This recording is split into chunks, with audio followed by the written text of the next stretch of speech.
Welcome to our insightful fair housing panel discussion, everyone. We are talking about best practices and success stories from fierce fair housing advocates, where we'll address crucial questions shaping the real estate industry's commitment to fairness and inclusivity. Today, our powerhouse panelists will share their expertise and on combating discrimination, promoting diversity, leveraging technology, and ensuring fair and unbiased services in real estate.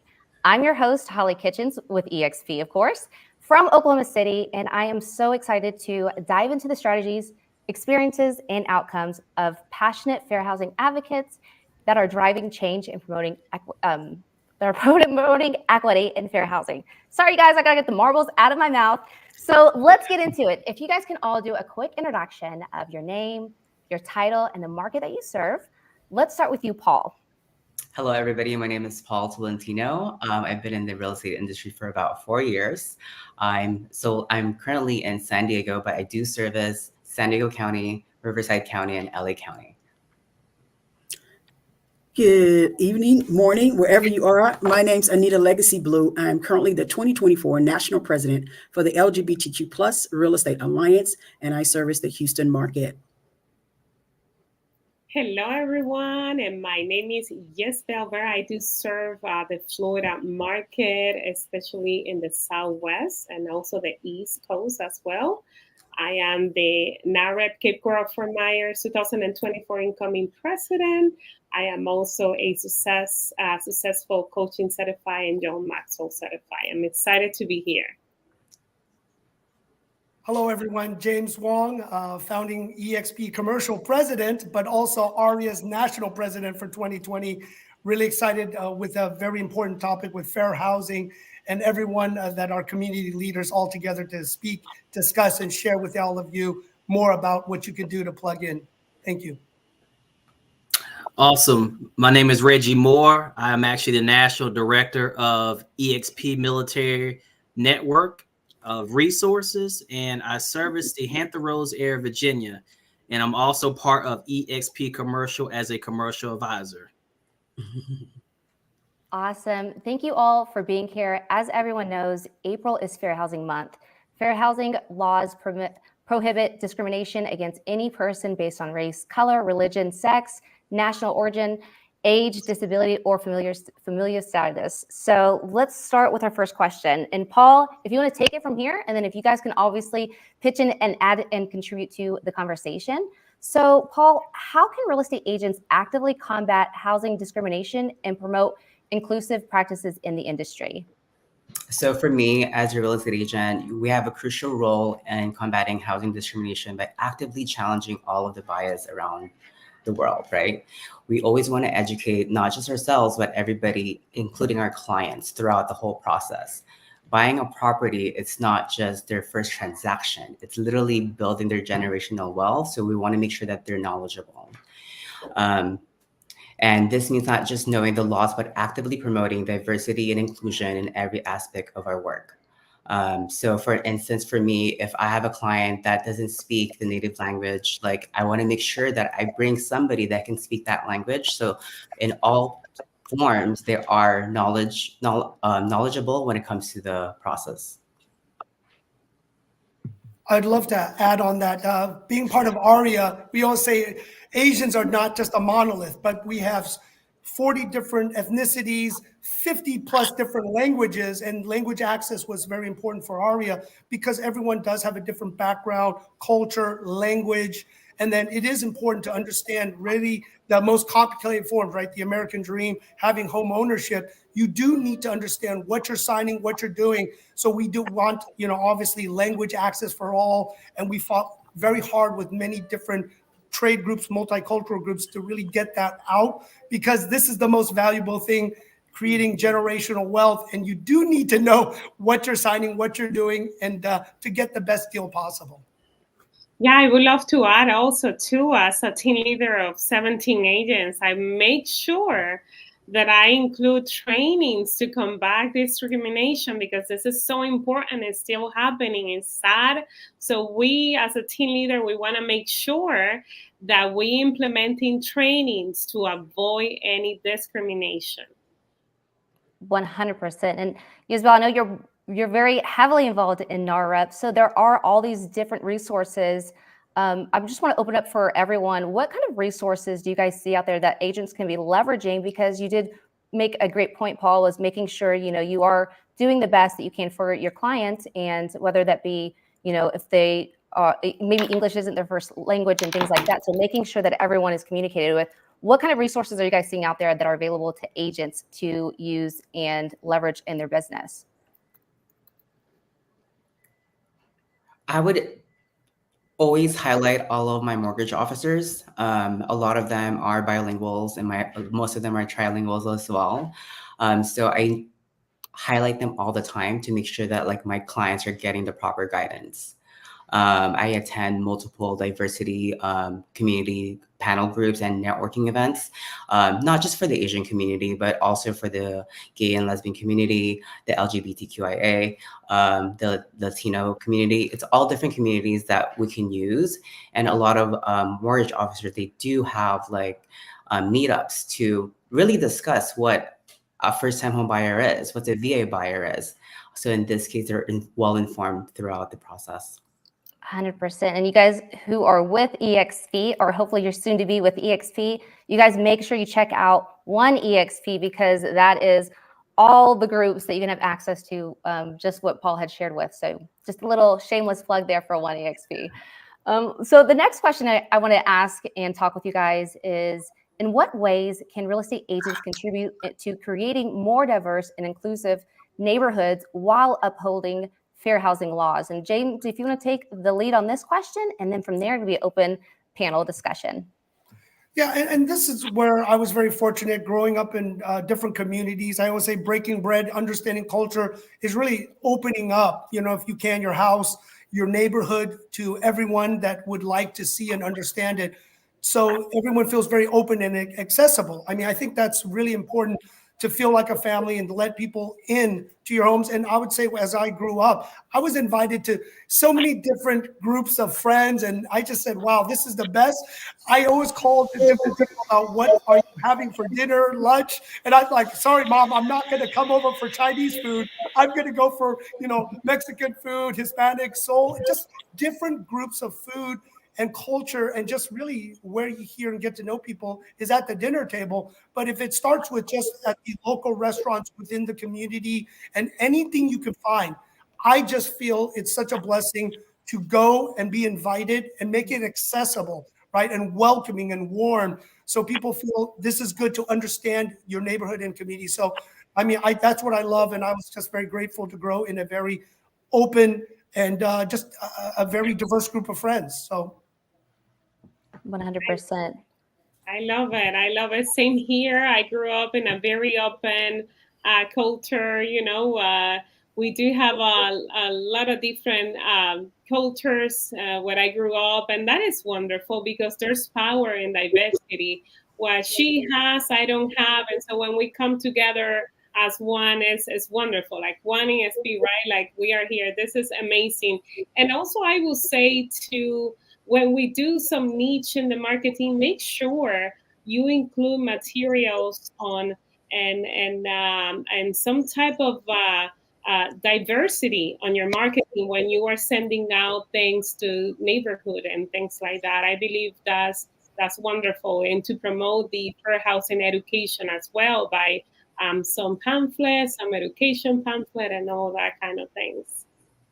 Yeah, that is definitely great points. Is there anyone else that you guys, anything else that you guys can think of, how you guys are using ways to contribute to creating more of a diverse and inclusive neighborhoods while upholding fair housing laws?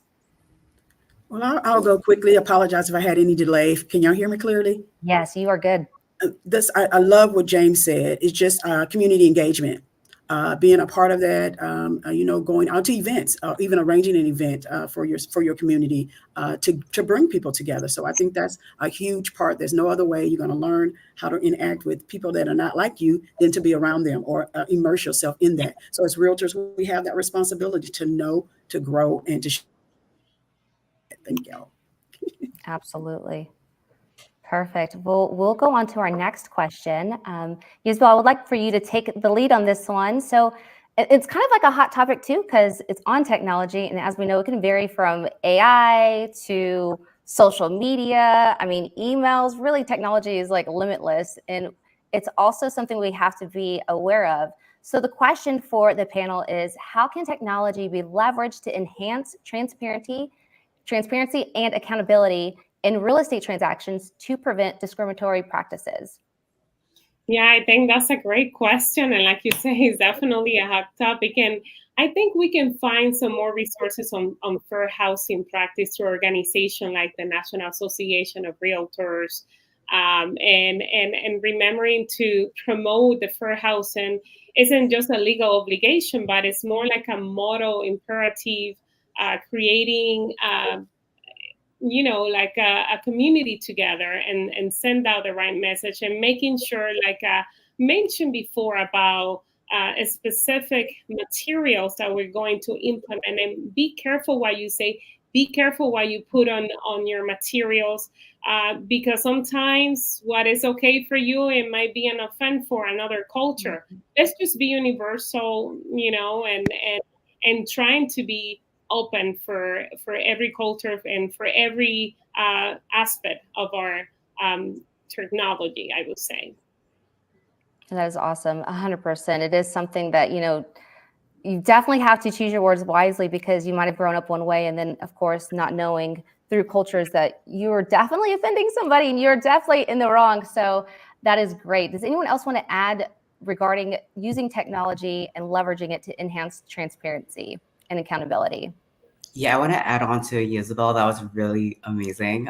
So when it comes to posting, like you always want to put like, who are your audience? Like who's going to be reading this post? So you want to be as universal as possible before you creating a post, even any marketing pieces that goes out there, because everything that comes from our phone, our post, our marketing, like it lays down on us. One word can change the whole dynamic of your post, and you don't want to offend any race, any nationalities out there, just to make sure that you're triple checking everything before you post. 100%. And two, I just want to kind of touch on AI, because I know that that's definitely a hot topic, and it's incredible what kind of resources we have at the tips of our fingers, right? But I'm curious though too, because what are your thoughts on it? Because it's an amazing tool. However, I feel like I always say, like, you have to use AI with AI. You have to use actual intelligence with the artificial intelligence. So what are you guys seeing out there when you're using AI to create content? Because at the end of the day, these platforms are pulling from sources like Google, they're pulling from everything else. And I don't know if you guys experienced it, but like even like searching like some, like, so let's just say a celebrity's birthday, it'll tell you the complete wrong birthday. So we know we can't rely on it 100%. It's a great starting tool, and it's a great for us to kind of open our minds up. But what's your thoughts about using AI and really kind of proofing that, making sure that we're not just copying and pasting, but we're really proofing in that process? Holly, I'll add on that. So it is important to know your craft, understand it, because sometimes it's pulling from wrong data. We've seen this before. We're not going to name names, but they grab it from sources, and there's ways to move the algorithm and information. So it is important that we are educated on our own, knowing the experts, kind of fact check, take a look about what it is. But I also wanted to add, technology, AI is a powerful weapon, and fair technology for everyone, because that's the hardest thing. Is certain groups have more technology than others are educated. So if you don't have access to internet, you don't have the tools to allow you to look at it, or you have to pay for data, you are knocking out and leaving some of the population behind. Right? So it is important that we do have fair access to the internet, fair access to data, not that you have to pay for everything, but how do we get it? Because then we can look and check data information, because some people can skew it and it's wrong, right? And then social media pushes out in a bad way. So I think you do need to really get technology for everyone. Otherwise, you're going to leave a segment or many people behind that do not have access to tech and to plug in and understanding how to use it. 100%. That's amazing, James. I agree 1,000% with you on that. And I think one thing too I want to kind of talk about is there's so many different services out there that do help us kind of stay in the feed, if you will. So you can go up and sign up for those auto posting services. And I think that's one thing too, people have got to be aware of is make sure you do your due diligence and research that too, because whenever, whoever this is coming from, it's not you posting it. So making sure you do, checks and balances to the content that's posting on your behalf from a third party. I think that's something huge that a lot of people don't take in consideration. Okay, so let's go into our next question. But yeah, sorry, you guys, I can geek out on technology and all that stuff all the time. I'm just a MySpace kid that never grew up. So that's just how I am. But anyways, let's go on to our next one. And Reggie, if you want to take the lead on this question, what steps can real estate professionals take to ensure they are providing fair and unbiased services to clients from all backgrounds? Absolutely. Making sure one thing is that you're very cognizant before you put something out there, right? Leading it from a place of understanding and also a place of compassion and ethics in your mind and heart, because out here you could say one wrong thing online, or you can do one wrong thing or say one wrong thing as practitioners in real estate itself, and you could really mess yourself up. So I would say main thing is going to different events, including everybody in on things. And the main thing is that when you're putting a sign out or wherever it may be, make sure it's not offending anybody, right? We all have our own opinions and biases, but end of the day, it's not about what you think. It's all about being professional and being considerate for people and having ethics on board at all times. 100%. That's awesome. Thank you, Reggie. Anyone else want to add to that and their thoughts on it? Yeah, I would say that agents can avoid this by staying informed on fair housing laws, promoting diversity in their marketing again, and treating all clients the same way. And just to be careful to avoid steering. We are all licensed, and we all know what needs to the step that needs to be taken when working with community, right? And making sure that you partner up with fair housing organizations as well. 100%. And Yisbel, I'd like for you to take this next question because, again, you being part of NAREP, and I'm saying that because I was part of NAREP last year as their marketing director here for our local chapter. So I know all the working parts of that. And as you guys know, there's so many other different amazing national associations out there. But what initiatives or partnerships have been successful in promoting fair housing practices within the real estate sector? Yeah, I love it. I mean, there's so many resources that we can access, and to increase affordable housing, addressing systematic, basic, and leading practice, or even expanding fair housing protection to communities, right? But we can definitely reach out to different sources and get in contact with those organizations so you can. Every county is different, and I'm pretty sure that every leader, every organization should be able to have access to all the affordable housing programs and to address them. Holly, I would like to also add, if you go to www.areaa.org, we have the State of Asia America report. We've been evolving it since 2015 to understand the Asian American Pacific Islander community. It keeps getting bigger, but it is important to not leave anyone behind, because as a group, it looks like the numbers are pretty good, but when you break it down, not all communities, especially Pacific Islanders, Southeast Asians, are not doing as well. So it is important to go deeper into the data with everyone's community. It's easy to lump everyone together and not get to know, educate yourself on the details and the nuances. So I do encourage everyone to take a look, and there's a lot of great information there. 100%, James. And that's just it. You said the keyword, educate yourself.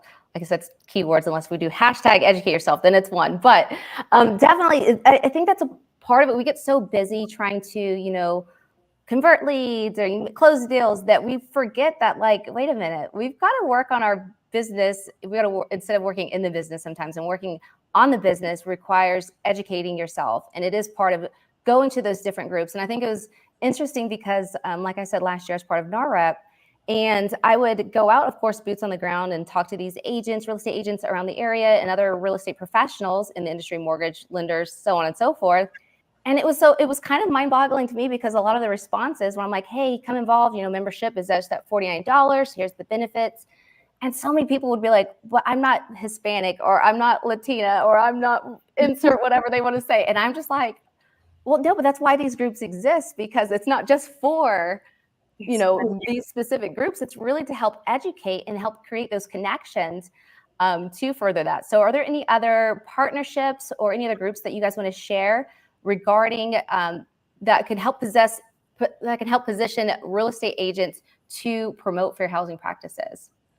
Also, I can speak for being a Black veteran myself. I would say people can join different veteran organizations out there to understand where it comes from, the military aspect of things, because that's another group as well that some folks may not understand from the military aspect of where we come from for certain things, because a lot of us come back from deployment and we want to, like I say, become homeowners, or you get the person PCS into another location and hey, they have to end up selling the house because they have orders. So I would tell people going to join this organization, MWR, even like say Wounded Warriors Project, all these different veteran organizations out here that people can join and see what it is that we do. We're not just people that served or are serving, but we're also humans too. So 100%. One I do want to throw out too as well is going to be, the Alliance. For those who aren't aware, I mean, like, I feel like they have a huge, strong presence here in Oklahoma. So hopefully they have a presence as equal everywhere else. But that's going to be the LGBTQ plus community too. So there's all these different ways and so many different groups that everyone could go in and be a part of. I mean, you don't necessarily have to be, I know we're all spread thin. You don't have to join the board, but become a member, support them, show up, bring a colleague to them for sure, because all these associations are created for that intention of education and really promoting fair housing. And Holly, I just want to give a shout out also to the Realtors, NAREB. So it's important that we're all at it, because we all say there's the different families when we come to the multicultural groups for NAR. So it's great to always see them. So I always love to give them a shout out also. That's wonderful. And also I wanted to add that you can join also the National Fair Housing Alliance. And like she mentioned, there's so many organizations to educate and to promote. And even though if you don't have the time, just join and help and collaborate and donate, however, so we can be as united as possible. Yeah, you guys, it costs $0 to share it on social media, these events that are coming through. Maybe you're not able to make it to, an event that they're hosting, but just sharing it with your group is huge and impactful as well. So just keep that in mind. Going back to our little bit of a technology tip there is, using that share button, because it costs nothing to shout that out and really kind of bring that awareness, because, I feel like even like newer agents too, coming into the business, they're so focused on like learning the craft. And then from there, like, I feel like at least when I went through real estate school, that was never really obviously fair housing was most definitely a topic, but those groups to be involved in, how to get involved, was never really something that was put in front of me. So I think, too, taking those newer agents under your wing and sharing with them and really kind of getting them excited about that, because I'm telling you, with every DEI event I go to, I've never been to one that's been, a bust. It's always amazing. It's always fun. It's great to educate yourself and surround yourself with your colleagues and learn something too while you're there.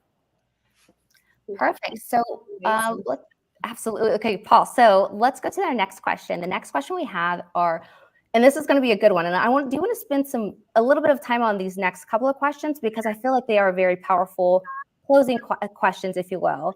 And in that same breath, I want to say, anyone who's listening to us live, if you guys have questions for the panel, feel free to drop it in the comments, and then we'll make sure to touch on them as well. But Paul, I want to talk about this because it's a big no-no. What are the most common mistakes you see and hear in the industry that agents do and that they make in regards to violating fair housing laws? And what advice do you have to those agents to help avoid them? Perfect. So for me, like the most common mistakes in violating fair housing laws often stems from not negligence, but more of ignorance rather than malice. A lot of times agents are so rush into writing a contract or submitting an offer, but not really explaining every document that's on hand. We must remain vigilant at all time, educate ourselves and also our clients, and actively challenge any behavior or language that may perpetuate discrimination. Because like a simple word can definitely change everything. You also, for me, I still consider myself as a new agent because I've been in the industry for 4 years. But if I have questions, I seek guidance to my mentorship. I seek guidance to my broker. I just want to make sure, like, if I'm writing something, it's not offending anybody. One advice from me, as I'm not a new agent anymore, but my advice is for new agents to like slow down, relax, take it a step at a time. Because one thing that you don't want to do is disservice your client by not giving them the right information. 100%. And on this question, I know we've been just having an open forum, but I would love for everyone to kind of touch in. So Reggie, what do you think? What do you see as a mistake that agents make? And of course, I'm not going to say that these people are doing it on purpose, but they happen. So what mistakes do you see and hear in the industry? And then how can we avoid them? I also have to vouch for the same information that we're just discussing about, was making sure you know your contracts. Know them first and foremost before you go out there and market your service and what you're doing. Because if you don't know your contract, you get into doing a deal, you say or do the wrong thing, hey, it can be, held and used against you. So knowing that first and foremost, also along with marketing, be cognizant if you're doing these videos and stuff. Don't put a lot of your personal, like say, biases or emotional feelers out there. Be professional, be cognizant, and always do the right thing with integrity. Keep that in mind. 100%. One thing too, I want to add to that too, Reggie, is property descriptions, you guys. Like, be so mindful. You think that you're like, oh, I'm just going to like tell how awesome this community is, but there are those words that people use and they don't understand it, but you are most definitely violating fair housing laws. So what are, Reggie, on that, and you're talking about marketing, what are some words that you think that people, how do I say this? What are some words that you see people use that are like, oh, that is a big no-no, let's not use that?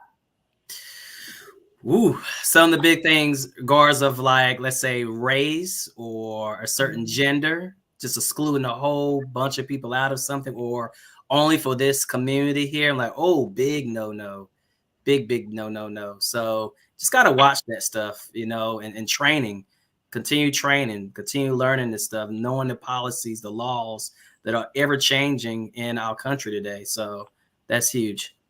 100%. Yisbel, what are some of the common mistakes that you see agents make in violating fair housing laws, and what's your advice to avoid them?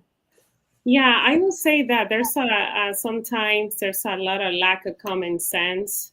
Sometimes we don't put in the other people's place, and this is a big deal. This is about buying one of the biggest investment in anybody's life. So we have to be cautious. We have to slow down. And for me, education is non-negotiable. Like for my team, education is huge. I think it's out of respect to serve people without investing in ourselves, in education, and know our contract. Like Rigi was saying, we are liable for every single customer we represent, because we're actually writing up offers and making sure, be careful what you say, be careful, and disclose. I'm pretty sure a lot of agents heard that through their career. Make sure you disclose, make sure you are prepared, make sure you're well trained for the job you're doing, and take that serious. Have common sense. We are serving our community. If we have a business today, it's because there's people that have a need. And so we must represent them at the highest level possible. 100%. And I want to add to it, because I remember being a young gun, new real estate agent, and I was actually calling around for my own self for a property. And I remember calling a real estate agent, and he was like asking me these questions. And I think that's one thing I too want to point out is agents, be careful of what you ask and then your responses to those answers. Because I remember, talking to this gentleman, and he was like asking me questions like, oh, so is it just you? Are you single? Do you have kids? And I was like, I have kids and I am single. And I was just kind of like taken aback, because I was like, okay. And he was like, well, just so you know, this community, like it is family, but you know, it is married and da da da. I was like, sir, do you not realize what you're saying right now? I remember, and he didn't like, I don't think he understood what he was saying. And I definitely was quick. And of course I wasn't rude or any mean or anything, because it comes back to education. Now I could have came back at him like, you know, spicy and like put him in his place, but that wouldn't be helping him, right? That would probably help him, but okay, I'm glad I said that to that girl. However, I did educate it because I was like, do you realize what you're saying to me? And you are violating fair housing laws, because you are pretty much saying, hey, since you're a single mom, you can't live here because you need to have a spouse or you don't need to have children. And I was blown away. So those questions like that, you guys be careful. And of course, we all know, like, you know, the senior communities and things like that, there are certain communities where there are restrictions, but they're done within the law, versus telling somebody like, oh, that's cute that you're a single mom, but yeah, you're not a fit for our community because we prefer, you know, people who in relationships or married or whatever. So saying that, James, what do you see real estate agents on mistakes that they make, and how can we avoid them? Yeah, and you know, as agents, we get a lot more focus and attention, but sometimes it's the service providers we need help too. We all saw what happened with the lending and the appraisal. That was terrible because we could do all the right things, and then behind there's other things that are happening. So we need to be always very vigilant. We need to educate all the services to really help everyone understand, so we can tackle it from all different angles. So holistically, you know, we're serving, hearing, giving back, and helping, right? Because it does take a community. It can't be one person, one group trying to push this, but we have to do it within the whole service of residential, commercial, and everything else to push it and understand. Because there's a lot more services than agents, right, out there. And sometimes I see it falling through where they're not as educated because we're getting pushed on the agent level, but it filters down on the service levels. Yeah, and one thing too, I want to ask, because I know we are very grateful to have some commercial experts in this panel lineup that we have. You know, because it's so funny, because to me, I feel like just being in the residential area, I feel like commercial is almost like the wild, wild west. What regarding commercial, what are some of the fair housing laws that people think they're like, oh, we're commercial, we don't necessarily, that doesn't pertain to us? I'm curious, because as a residential area agent, I just feel like commercial is like this mythical beast that no one really knows much about. So I'd love to hear your feedback regarding commercial, and anybody else that has feedback specifically to commercial. Reggie, you want to start? Yeah. I would say today I had to do a showing for a nice young woman for a location out in Virginia Beach, and literally I had to educate the property manager and landlord on the type of business that she does on a daily basis, but also through the qualifying process, you know, getting her, let's say, 2 years tax returns, getting her information for the type of business plan, marketing plan, but making sure she is set up the right way to get this location. So it's none biases along the way, because I'll be honest with you, on the commercial side, I've seen some commercial practitioners be biased because it's a certain business. Oh, what type of business is this? Well, I don't know. I said, well, let's sit down and talk about it. Let's see how long they've been in this business for. Let's see their financials and give them opportunity just like everybody else, especially to new business owners out there. Give them a fair opportunity, a fair shake to land a commercial space. 100%. And I just want to add, you can't violate laws. So a lot of times, you know, commercial, yes, we're a different animal, but laws are the laws. And a lot of times within not just fair housing, but discrimination, there are laws and rules. So just because you think you're on the other side doesn't mean that you're absolved to run wild in the Wild West, right, Reggie, and do whatever the heck you want. You better stay within the laws and rules and regulation. And I would say, right, the golden rule, treat others like you want to be treated. So learn, and that's why all these groups, and even though I'm in commercial, I've always been very involved in NAR and multicultural and diversity, because it is important regardless of what part of commercial real estate or real estate you do in general. I agree. Yeah, you know, commercial, you guys are amazing, but you're still not above the law. The law is the law. So that was funny, James. 100%. And in leading to that too, just to say, like, if you guys are on the other end of it, or you guys experience that too, don't be afraid to speak up. I know sometimes we can be paralyzed with either like, oh, I don't want this to come back on me, or I don't want to be a tattletale or whatever, which is crazy to think. But at the end of the day, we owe it to our profession, we owe it to our clients to be that voice when we see things, because the clients might not have an understanding of all the laws that they're protected with.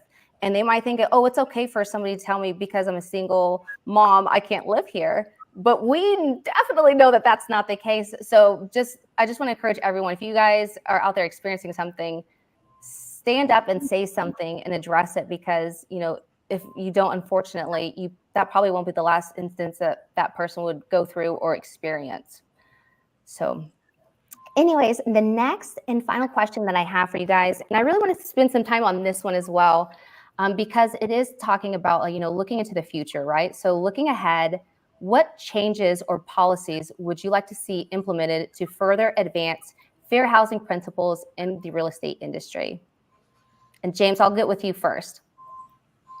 Well, I'm glad that, they're starting more education, but I would like, because the way you get to know people, as Anita said, you got to show up, you got to meet people. You don't just take a course, take a test. We all know sometimes you just check a box. So I would love for people, if you're involved, to really show up to an event, get to know different people, and you'll find out you'll really enjoy it, rather than just, I got to go through this course, check a box, I got to watch this video. And people just go through the routine rather than get to know people, why the main purpose of it. So I would love to see people engaging, get to know other people as here you go. And you'll see, once you do that and open that up, you're going to really love it, understand it, have that aha moment to actually join and try the other groups. And boy, it's like a buffet. So you can try all this delicious food. We all like to try different foods, and you're going to really get a great experience. So I would love that part, is the human element, not just the check a box academic part of it.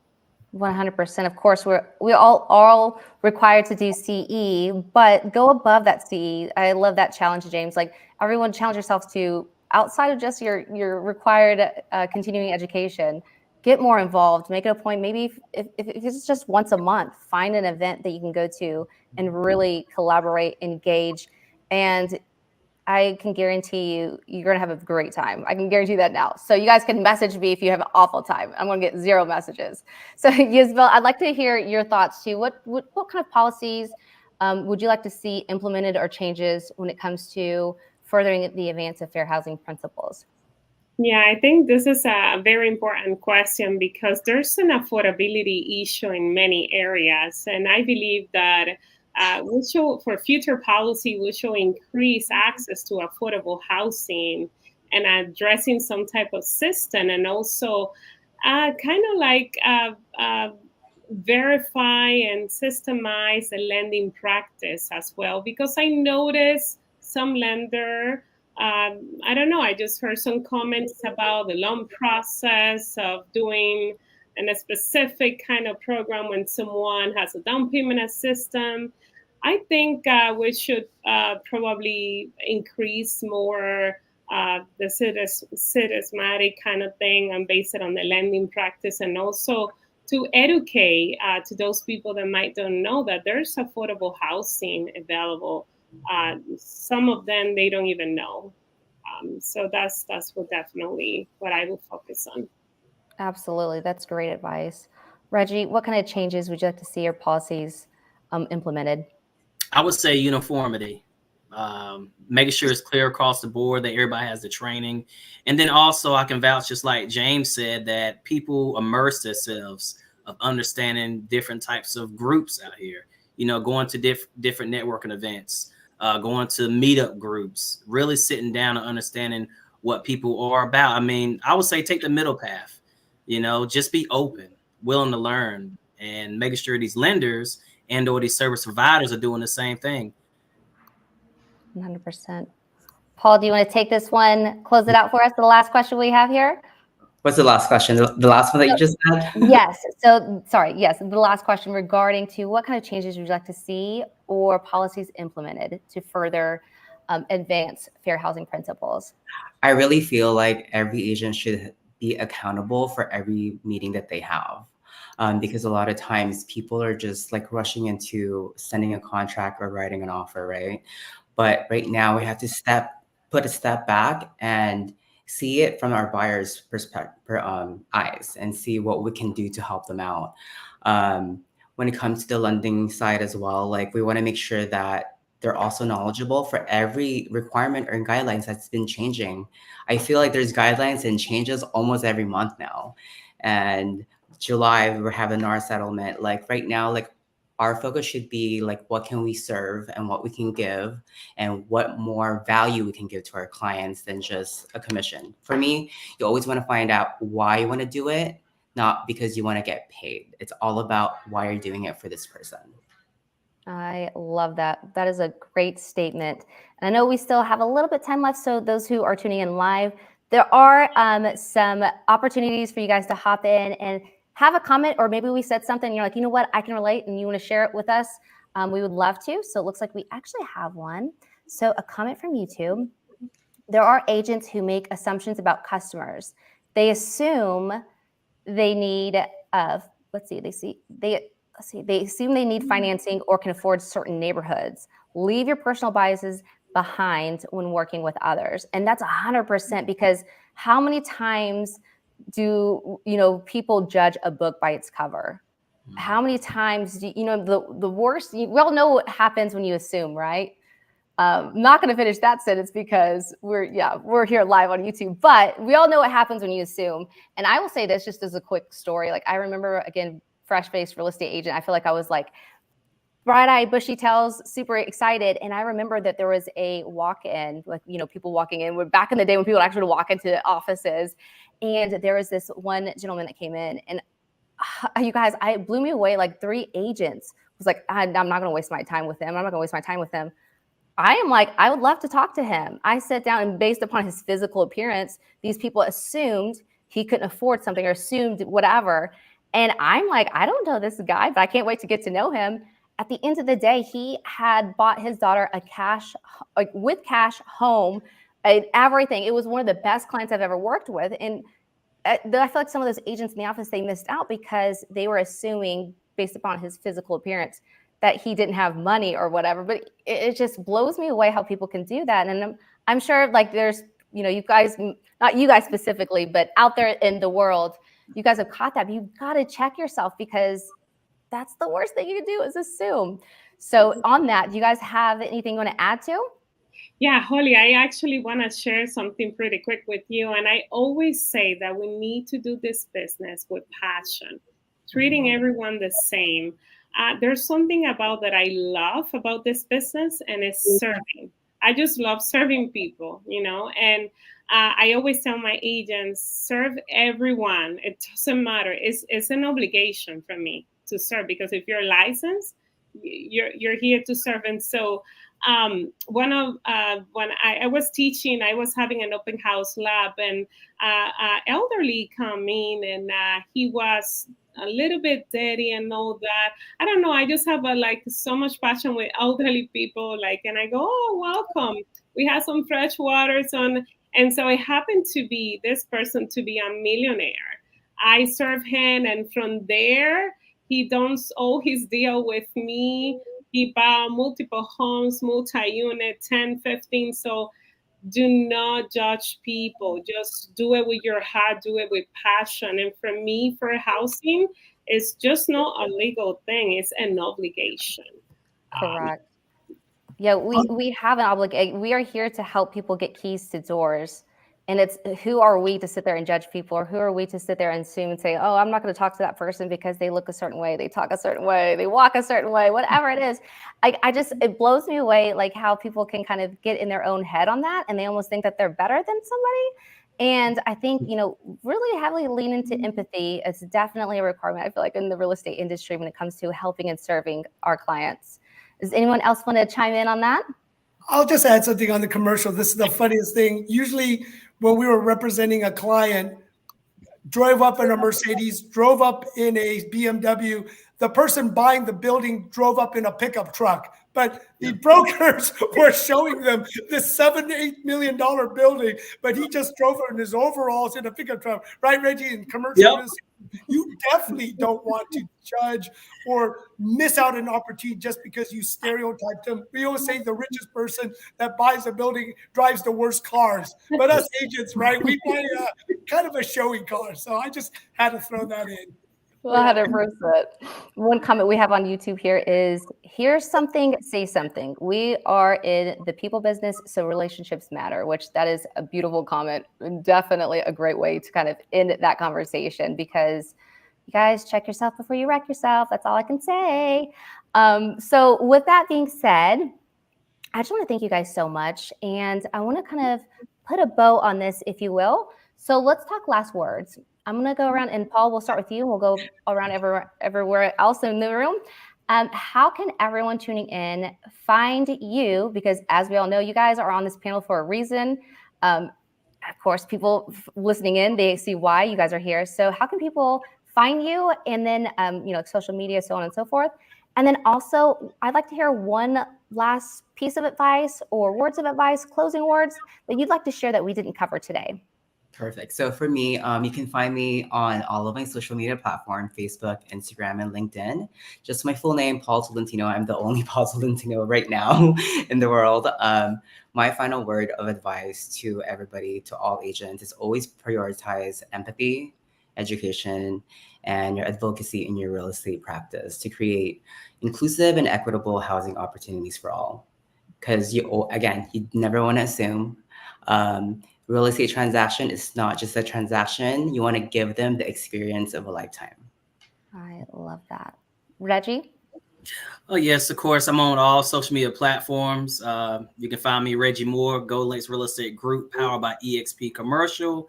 One of the main things I'll tell anyone out there, words of Maya Angelou, is not what you say, but how you make them feel.